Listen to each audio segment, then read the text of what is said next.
முருகன் அருளால் முடியாதது ஒன்றுமில்லை. இன்னைக்கு செவ்வாய்க்கிழமை முருகனோட அருளால நமக்கு என்ன மெசேஜ் கொடுக்குறாருன்னு பார்க்கலாம். இந்த மெசேஜ் பார்க்குறவங்க கமெண்ட் செக்ஷன்ல ஓம் முருகான் டைப் பண்ணுங்க.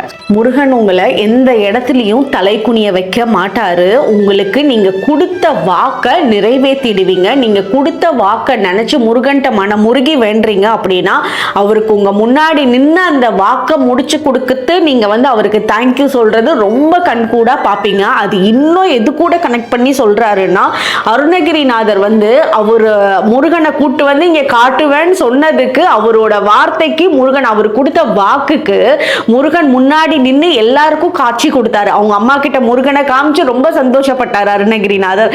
அந்த அளவுக்கு நீங்க மனமுருகி முருகனை வேண்டி கேட்கிற ஒவ்வொரு விஷயத்துக்கும் அவர் உங்களுக்கு ஆன்சர் பண்றாரு. அதே மாதிரி நீங்க முருகனை நினைச்சு அவருக்கு ஒரு ஜவ்வாது இல்ல வாசனை நிறைந்த பொருட்கள் இதுல உங்களோட வீட்டிலேயே வச்சு பூஜை பண்ணி வழிபாடு பண்றீங்கன்னா அதோட பலன்களும் உங்களுக்கு ரொம்ப அருமையா இருக்கு. முருகன் மட்டும் இல்ல, முருகன் கூட சேர்ந்து அவரோட அண்ணனான யானை முகத்தாரும் உங்களுக்கு பிளெஸிங்ஸை வாரி வழங்குறாங்க. ஓம் முருகா.